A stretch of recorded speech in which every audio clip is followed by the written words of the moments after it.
On April 16, 1945, a single destroyer faced an attack so overwhelming, so relentless, so absolutely impossible to survive, that naval historians would later struggle to find the words to describe it. In the span of just 80 minutes, one American warship was struck by 6 kamikaze aircraft and 4 bombs. Her crew was bleeding, burning, and dying. Her deck was a graveyard of fire and twisted steel. Her guns were running out of ammunition. And yet, she did not sink. She refused to sink. Not because of luck, not because of chance, but because of something far more powerful than either of those things. This is the story of the USS Laffey. This is the story of the ship that would not die. To understand what happened on that blood-soaked morning in the waters off Okinawa, you have to understand the world that created it. You have to go back, not just to the beginning of the battle, not just to the beginning of the war, but to the beginning of the forces that collided on that single, extraordinary day. Because the story of the USS Laffey is not just a story about a ship. It is a story about human beings pushed beyond every conceivable limit. It is a story about what men are capable of when everything around them is on fire and the ocean itself seems to want them dead. It is a story that, once you hear it in full, you will never forget. The year is 1944. The war in the Pacific has been grinding forward for 3 years, and the United States Navy has learned, in the most brutal classroom imaginable, just how ferocious Japanese resistance can be. Every island, every reef, every strip of coral has been purchased with blood. Tarawa, Guadalcanal, Saipan, each name a monument to sacrifice. Each campaign a lesson written in fire. And as American forces moved closer and closer to the Japanese home islands, the resistance did not weaken. It intensified, because the Japanese military leadership understood something with terrible clarity. If the Americans reached the home islands, the war was over. And they were prepared to do anything, absolutely anything, to prevent that from happening. It was from this desperate strategic calculation that the kamikaze program was born. The word itself, kamikaze, means divine wind. It refers to the legendary typhoons that destroyed Mongol invasion fleets in the 13th century, saving Japan from conquest. Now, Japanese military planners were invoking that same concept, that same idea of supernatural protection, to create a new kind of weapon. A weapon that could not miss. A weapon that could not be intercepted once it had committed to its target. A weapon powered not by technology, but by human will. Young men, many of them university students, many of them barely old enough to shave, were trained to fly their aircraft directly into American warships. Not to drop bombs on them, not to strafe them, to become the bomb, to give their lives as the weapon itself. The logic, from a purely military standpoint, was coldly rational. A guided missile in 1945 did not exist. But a human being in a cockpit, a human being willing to die, was the most accurate delivery system imaginable. The scale of the kamikaze campaign during the Battle of Okinawa was something the American Navy had never faced before and would never face again.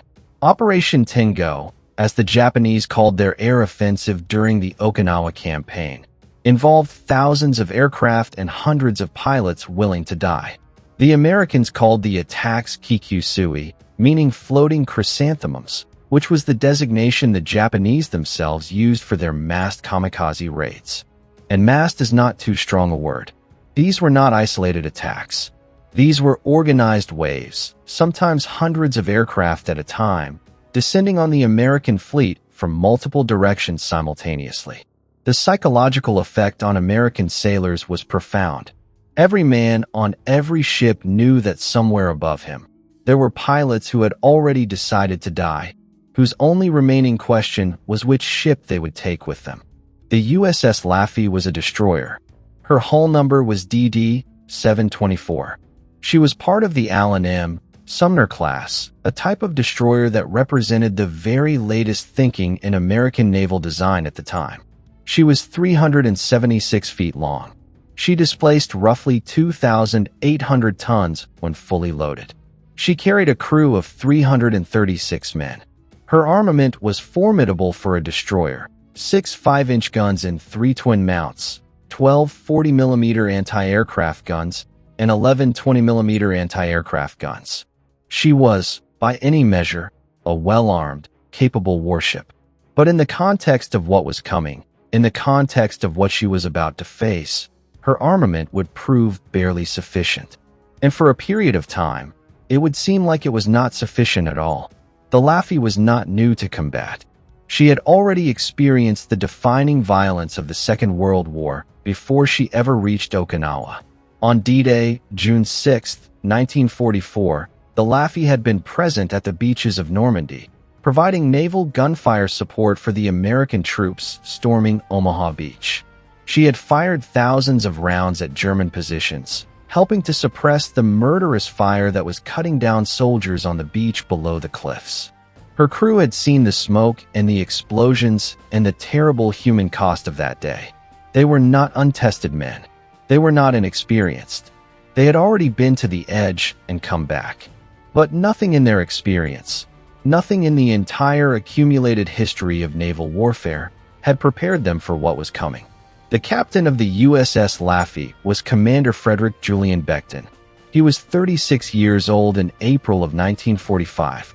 He was a Naval Academy graduate, a professional naval officer, a man who had spent his career preparing for exactly the kind of demands that were now being placed upon him. Those who served under him described him as calm, competent, and deeply devoted to the welfare of his crew. He was the kind of officer who knew his men's names, who walked the ship, who made sure that the human beings under his command understood that their commanders saw them as human beings. This would matter. In the hours ahead, the relationship between Commander Beckton and his crew would be tested in ways that no training exercise, no war game, no textbook could have predicted. In the spring of 1945, as the American invasion of Okinawa, codenamed Operation Iceberg, got underway, destroyers like the Laffey were assigned to one of the most dangerous jobs in the entire theater of operations. They were assigned to radar picket duty. The concept was straightforward enough in theory. The main body of the American fleet, the aircraft carriers and battleships and cruisers that formed the core of American naval power in the Pacific, needed advance warning of incoming Japanese air attacks. That warning could only come from ships positioned well in front of the main fleet, ships equipped with radar, ships that could detect incoming aircraft at sufficient distance to give the combat air patrols time to respond. Those ships were the destroyers, and the positions they occupied, designated simply as radar picket stations, numbered 1 through 15, were exactly the positions that the Japanese kamikaze pilots targeted first. Think about what that means. The destroyers assigned to radar picket duty were positioned to be found. They were the outermost layer of American defense. They were the first ships the kamikazes would encounter. And unlike the aircraft carriers, with their large crew complements and armored flight decks, unlike the battleships with their thick belt armor and heavy anti-aircraft batteries, the destroyers had nothing but speed, maneuverability, and the courage of their crews. The men on radar picket duty knew exactly what they were. They were bait. They were tripwires. Their job was to detect the attack, report the attack, and if possible, survive the attack long enough for help to arrive. Survival was hoped for. It was not guaranteed. The losses among radar picket destroyers during the Okinawa campaign were staggering. Between April 1st and June 21st, 1945, the kamikazes sank 15 destroyers and damaged dozens more. The men assigned to this duty were fully aware of the statistics. They knew what radar picket station duty meant, and they went anyway. Every day, they went to their battle stations, they manned their guns, they watched the skies, and they did their jobs. Because that was what they were there to do. Because the carriers needed protection.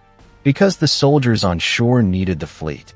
Because the chain of duty that held the entire American war effort together depended on every link holding firm, even the links that were being hit again and again. On April 12, 1945, the USS Laffey was assigned to Radar Picket Station 1. Of all the picket stations, Station 1 was the most exposed, the most frequently attacked, the most dangerous. It sat directly in the path of the most common kamikaze approach routes from the Japanese home islands. The men of the Laffey knew this. They took their station and they waited. 4 days later, on April 16, 1945, the waiting ended. The morning of April 16th began quietly, as many terrible days began. The Laffey was on station, her radar sweeping the sky, her crew at varying states of readiness. She was not alone. She was accompanied by the destroyer USS Barton and several smaller craft. But in the vastness of the Pacific, even a group of ships can feel profoundly isolated. The sky was clear. The sea was relatively calm. It was the kind of morning that, in peacetime, would have been beautiful. The first radar contacts appeared at approximately 8:27 in the morning. Not one contact. Not 5. Not 10. The radar screens aboard the Laffey began filling with returns. Dozens of aircraft, approaching from multiple vectors, at varying altitudes, spread out across a wide arc of sky. The Combat Information Center aboard the ship rapidly assessed the situation and reached a conclusion that must have been deeply frightening even for trained professionals. This was not a routine attack. This was a mass raid, and the Laffey was directly in its path. General quarters was sounded immediately. Every man on the ship went to his battle station. The guns were manned, loaded, and ready. Commander Beckton was on the bridge. And then the aircraft came. The first wave arrived within minutes of the radar contacts. Japanese aircraft of various types, VALs, Zeeks, Francis bombers, came in from multiple directions. This was deliberate. Japanese attack planners had studied American anti-aircraft techniques carefully. They knew that American gunners were effective, extraordinarily effective, when they could concentrate fire on a single incoming threat. The solution was to never give them that opportunity. Come from every direction simultaneously. Make the gunners choose. Make them split their fire. Make it impossible for them to protect every quadrant of sky at once. The tactics were sound, and against the Laffey, they would very nearly work. The first kamikaze to reach the Laffey struck her aft section. The impact was catastrophic. The aircraft, laden with fuel and whatever explosive payload it carried, exploded on contact with the ship's stern. Fire erupted immediately. Men were killed instantly. The stern of the ship was damaged. But the Laffey did not stop.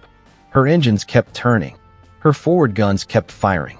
Commander Beckton kept the ship moving, because a moving ship is harder to hit than a stationary one. And at this moment, every advantage, however small, mattered enormously. The second hit came almost immediately after the first. Then the third. The attacks were overlapping, not sequential.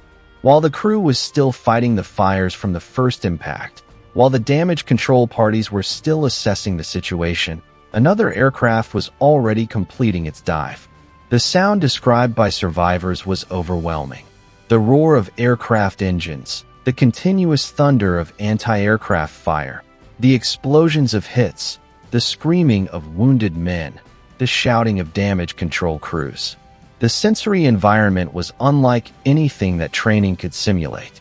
It was pure chaos, and within that chaos, men had to continue to function. They had to continue to load guns and aim guns and fire guns and fight fires and drag wounded shipmates away from the flames and make decisions and communicate and do all of this while under continuous attack.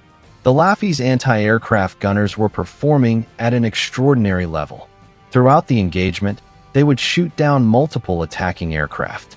Men whose names history does not always remember were standing at their guns with Japanese aircraft diving directly at them and continuing to fire, continuing to aim, continuing to do their jobs even as the ship around them was being torn apart.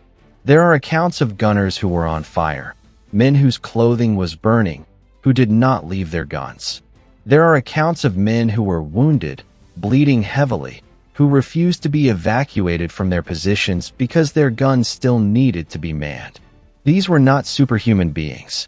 These were ordinary young Americans who had been placed in an impossible situation and had made a choice about who they were going to be inside that situation. The guns aboard the Laffey were fed by ammunition handlers, men whose job was to bring rounds from the magazines below deck to the guns on deck. As the engagement continued, as hit after hit damaged the ship's systems, the conventional ammunition supply routes were disrupted. The passages through which ammunition was normally carried were blocked by fire, by damage, by debris. And so men improvised. They formed human chains, passing shells hand to hand through smoke-filled corridors, around obstacles, past burning sections of ship. They worked by feel in some cases, because visibility in the smoke was near zero. They worked until their hands were burned, because the shells were hot from the proximity to fires. They worked because the guns had to keep shooting, and the guns could not shoot without ammunition, and they were the ammunition supply. The Laffey's guns stayed loaded. The Laffey's guns kept firing. The situation that Commander Becton faced during this engagement was one that no training had ever fully prepared any naval officer for, because no training scenario would have been believed. He was managing simultaneous fires in multiple locations on his ship. He had casualties accumulating faster than his medical staff could treat them. He had damage to his steering systems that was affecting his ability to maneuver. He had aircraft attacking from multiple bearings simultaneously. He had communications disrupted by damage and by the sheer volume of noise and activity. And through all of it, he was on his bridge, making decisions, giving orders, holding the command together through the force of his presence and the clarity of his thinking. Survivors would later describe him as almost preternaturally calm. Not emotionally detached, he felt everything, every loss, every explosion, every cry from a wounded man. But calm, functioning, doing his job. There is a moment in the Laffey's battle that has passed into naval legend. At a certain point during the attack, when the damage had accumulated to a degree that might have caused another commanding officer to consider abandoning ship, Commander Becton was asked about the possibility. His response has been reported in various forms over the years, but the substance is always the same. He would not abandon ship. As long as a single gun was still firing, as long as the engines were still turning, as long as there was any fight left in the ship or her crew, he would not give the order to abandon. He would rather go down with the ship than leave while she could still fight. This was not bravado. This was not performance. This was a man making a decision about values, about what he was there to do, about what the mission was and what it required of him. And the crew heard that decision in everything he did, even when they didn't hear the words themselves. By the time the attacking aircraft had expended themselves, some shot down, some having made their dives and spent their fuel and explosives, the Laffey had been hit by 6 kamikaze aircraft and 4 bombs. 32 of her crew were dead. 71 were wounded. Her aft section was devastated. Several of her guns were out of action. She had fires burning in multiple compartments. Her steering was damaged. She was, by any conventional military assessment, a destroyed ship. She should not have been afloat. Every calculation of structural damage, of fire damage, of the cumulative effect of 10 separate hits on a ship of her size, suggested she should be at the bottom of the Pacific Ocean. She was not at the bottom of the Pacific Ocean. The damage control teams aboard the Laffey performed one of the most remarkable feats of damage control in the history of naval warfare. These were men trained to save ships, and they were saving this one in real time, in the middle of a continuing attack, with fire and smoke and death all around them. They were shoring up bulkheads with lumber and their own bodies to prevent flooding. They were fighting fires with hand pumps when the main fire suppression systems were damaged. They were making structural repairs with whatever materials were available, doing work that in normal circumstances would have required a dry dock and a team of professional shipyard workers. They were doing it with their hands, in the dark, under fire. And it was working. Slowly, barely, but it was working. When the combat air patrol aircraft finally arrived overhead, American fighters that had scrambled from carriers in response to the radar picket's distress calls, They found the Laffey still afloat, still moving, her remaining guns still in action. The American pilots drove off the remaining attacking aircraft, but by that point, the worst was already over. The Kamikazes had done everything they could do to the Laffey. They had thrown 6 aircraft and 4 bombs at her, and she was still there. The immediate aftermath of the battle was a race against time. The Laffey's damage was extensive enough that there was a real possibility she might still be lost, not to enemy action, but to flooding and fire if the damage control effort could not contain the situation. Emergency assistance arrived in the form of additional ships. Firefighting support was provided from outside. Pumps were deployed to manage the flooding. And gradually, agonizingly gradually, the situation stabilized. The fires were brought under control. The flooding was stopped. The Laffey, battered almost beyond recognition in her aft section, continued to float. Commander Beckton later described the period after the attack as in some ways more emotionally demanding than the attack itself. The fight had required total focus, total presence, every mental resource directed outward toward the threat. In the aftermath, with the immediate threat removed, there was space to begin to feel what had happened, to see the dead, to visit the wounded, to walk through the shattered sections of the ship and comprehend the full magnitude of what had been endured. Beckton was not a man who showed his emotions easily. The culture of naval command did not encourage it. But those who were with him in those hours described a man who was carrying something very heavy indeed. The dead were 32 young Americans. Their average age was not significantly different from the kamikaze pilots who had killed them. Some were barely out of their teenage years. They had come from farms in the Midwest, from cities on the East Coast, from small towns in the South, from the great industrial cities of the Great Lakes. They had names. They had families who were at that moment going about their lives without knowing what had happened. Mothers who were making breakfast. Fathers who were working. Girlfriends and wives who were reading letters that had been written weeks before. Children who were too young to understand where their fathers were. The telegram was coming for 32 families. It always came, sooner or later. For 32 families connected to the Laffey, it came after April 16, 1945. The wounded were 71 men. Their injuries ranged from burns and shrapnel wounds to traumatic amputations, blast injuries, and the complex, sometimes invisible wounds that combat inflicts on the human nervous system.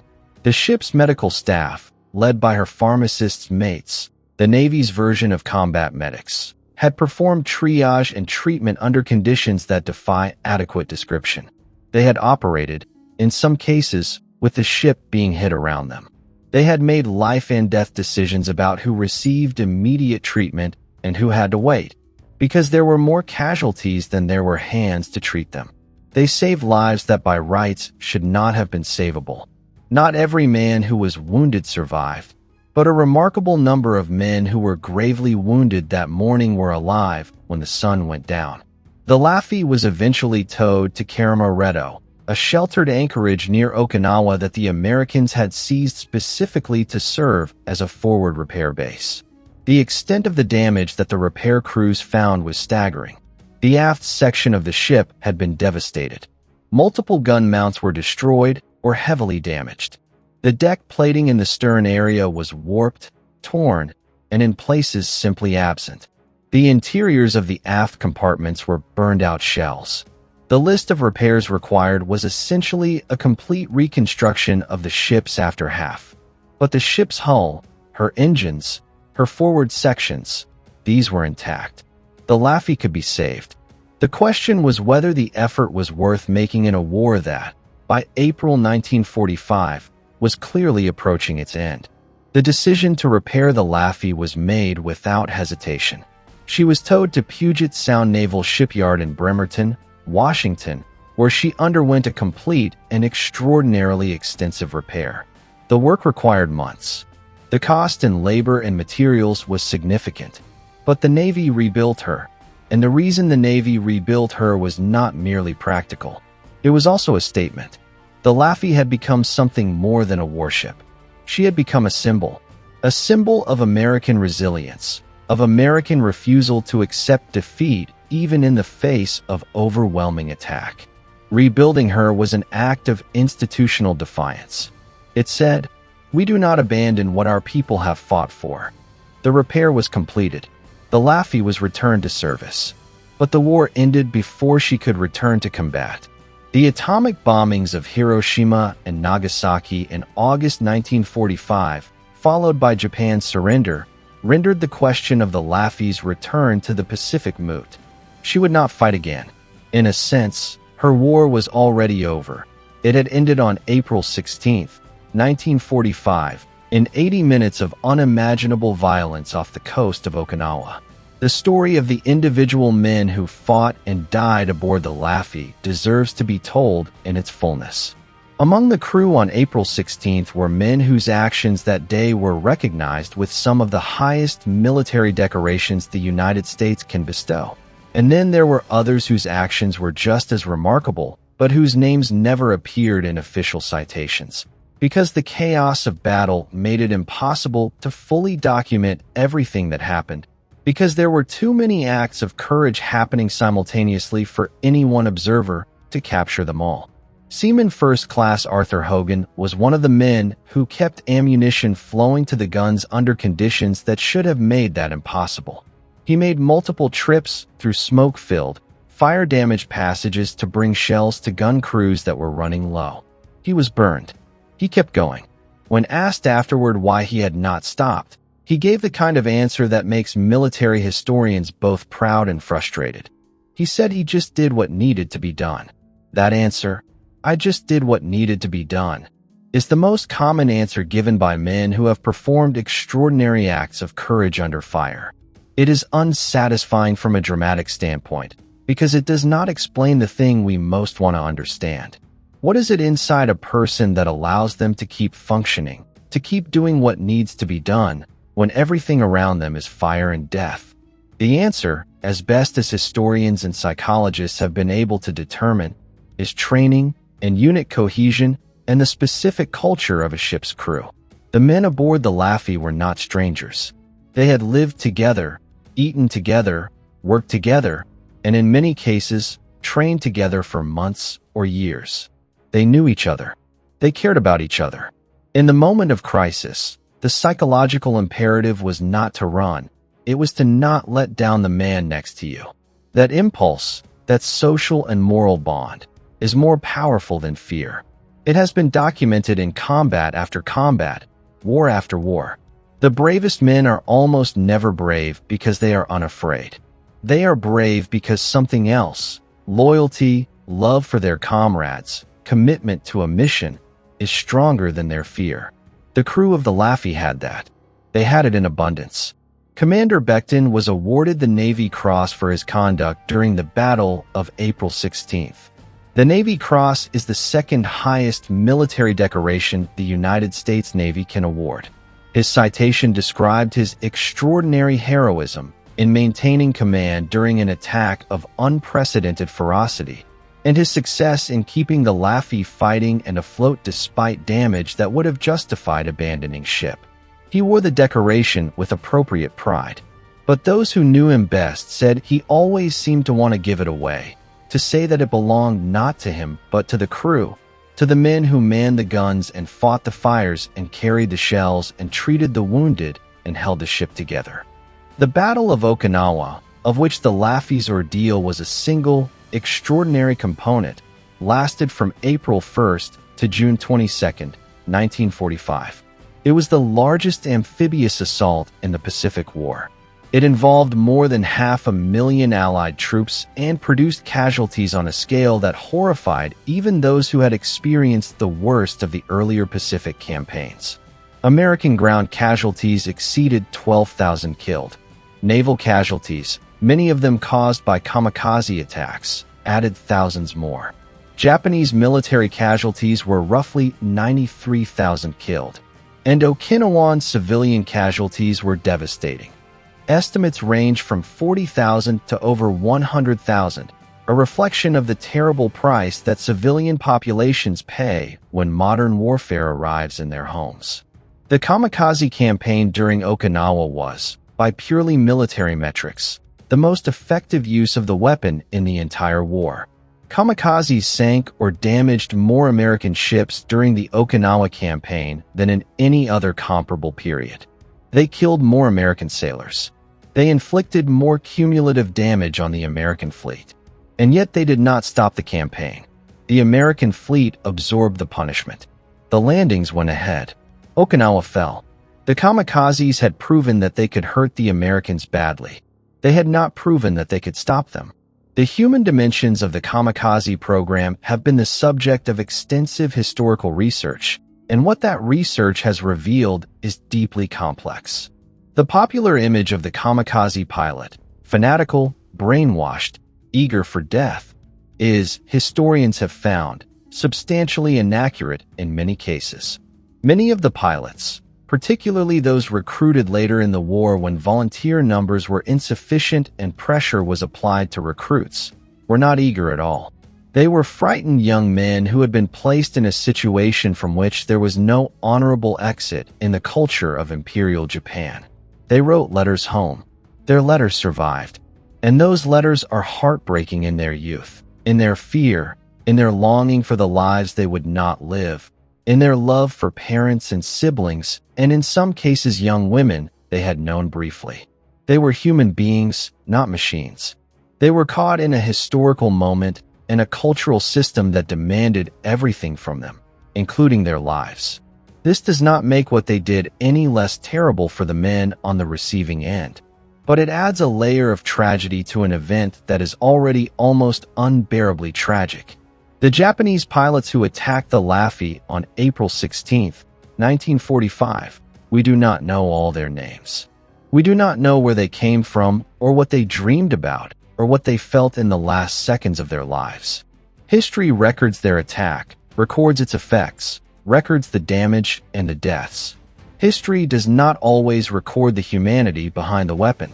They were sent by a military and governmental system that was itself in the grip of a catastrophic failure of judgment, a belief that the war could still be won, or that the terms of surrender could be improved if only enough Americans could be killed. That belief was wrong. It was catastrophically, suicidally wrong. And it cost those young pilots their lives while doing nothing to change the ultimate outcome. The broader strategic context of the Okinawa campaign had enormous consequences that extended far beyond the battle itself. American military planners, observing the ferocity of Japanese resistance at Okinawa, concluded that an invasion of the Japanese home islands would produce casualties on a scale that was genuinely difficult to contemplate. Various estimates circulated through American military planning channels in the spring and summer of 1945. The numbers were staggering. Hundreds of thousands of American casualties, millions of Japanese casualties, civilian and military. These projections, accurate or not, formed a crucial part of the decision-making context within which President Truman and his advisors considered the use of the atomic bomb. The Battle of Okinawa, the blood in the water, the kamikazes, the grinding, terrible cost, was part of the evidence that shaped one of the most consequential decisions in human history. After the war ended, the Laffey continued her service career.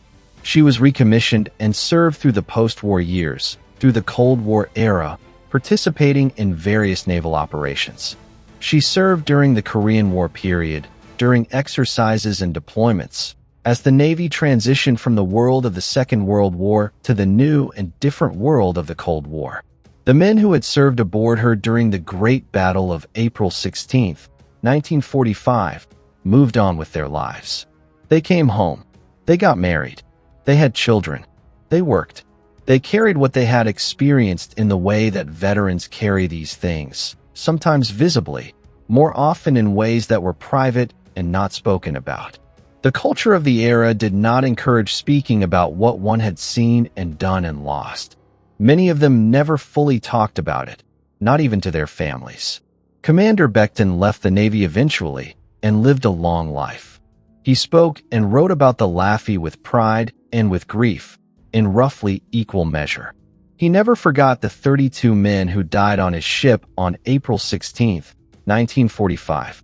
He kept their memory alive in the way that commanders who have led men to their deaths keep such memories, with a sense of personal responsibility that never entirely went away, mixed with a pride in what the ship had achieved that also never went away. The USS Laffey was finally decommissioned for the last time in 1975, but her story did not end with decommissioning. A group of veterans, maritime preservationists, and naval history enthusiasts worked to save her from the scrapper's torch. In 1981, she was formally donated to the Patriots Point Naval and Maritime Museum in Mount Pleasant, South Carolina, where she remains to this day. Visitors can walk her decks. They can stand on the bridge where Becton stood. They can see the places where the Kamikazes hit, where fires burned, where men died. The restoration is remarkable. The ship has been preserved and presented in a way that honors both her history and the men who served aboard her. For veterans of the Laffey, the preserved ship became something deeply important. A physical place where the events of April 16, 1945 could be pointed to, shown to children and grandchildren, connected to the reality of steel and deck and space and sky. Abstract stories become concrete when you can stand in the place where they happened. The veterans who visited the ship in her preserved state, some of them elderly men by then, some of them walking with difficulty, some of them with tears running down their faces that they did not try to hide, were visiting something sacred. They were visiting the place where their friends had died, where they themselves had almost died, where they had found out who they were. The significance of the Laffey in the larger history of the Second World War is multifaceted. She is a testament to American naval construction, to the engineers and designers and shipyard workers who built a vessel so well that she could absorb 6 kamikazes and 4 bombs and still float and fight. She is a testament to American naval training, to the doctrine and the practice that produced damage control teams capable of performing under conditions that training scenarios could never fully simulate. She is a testament to American leadership, to the culture that produced men like Commander Becton, who understood that leadership in crisis is not about issuing orders from a safe distance, but about being present, being visible, being the thing that holds the human organization together when everything else is coming apart. And she is a testament to the ordinary Americans who sailed in her. The gunners and the engineers and the damage control teams and the medical personnel and the ammunition handlers and the cooks and the radio men and everyone else who made up the crew of 336. They were not special in any sense that would have been apparent before the battle. They were young men from ordinary backgrounds, trained to do a job, doing that job under extraordinary circumstances. The circumstances revealed something in them that perhaps even they had not known was there. That is what war does. At its most fundamental level, it reveals character. Sometimes the revelation is terrible. On the USS Laffey on April 16, 1945, the revelation was extraordinary. There is a type of history that focuses on the grand sweep of events, on strategy and geopolitics and the movements of armies and fleets. That history is important. It gives us the shape of things, the structure of what happened and why. But there is another type of history that focuses on the human scale, on what it was like to be a specific person in a specific place at a specific moment when history was being made. That second type of history is what the story of the Laffey offers us. It offers us the experience of being on that ship, of feeling those hits, of smelling that smoke, of making those decisions, of living or dying by the actions of the men around you. It is history in the most immediate, most personal, most viscerally real sense. It does not abstract the violence. It does not sanitize the fear. It does not pretend that war is anything other than what it is. And it shows us, without flinching, what human beings are capable of when the worst is demanded of them. The last veteran to have served aboard the Laffey during the Battle of April 16, 1945, has now passed away. That generation, the generation that fought the Second World War, is gone. They have left us their records, their memoirs, their oral histories, their letters and their diaries and the testimony they gave to historians over the decades. They have left us the ship itself, standing in her berth in South Carolina, waiting for visitors. They have left us a story that deserves to be told and retold and remembered. Not because war is glorious, it is not. Not because violence is admirable, it is not.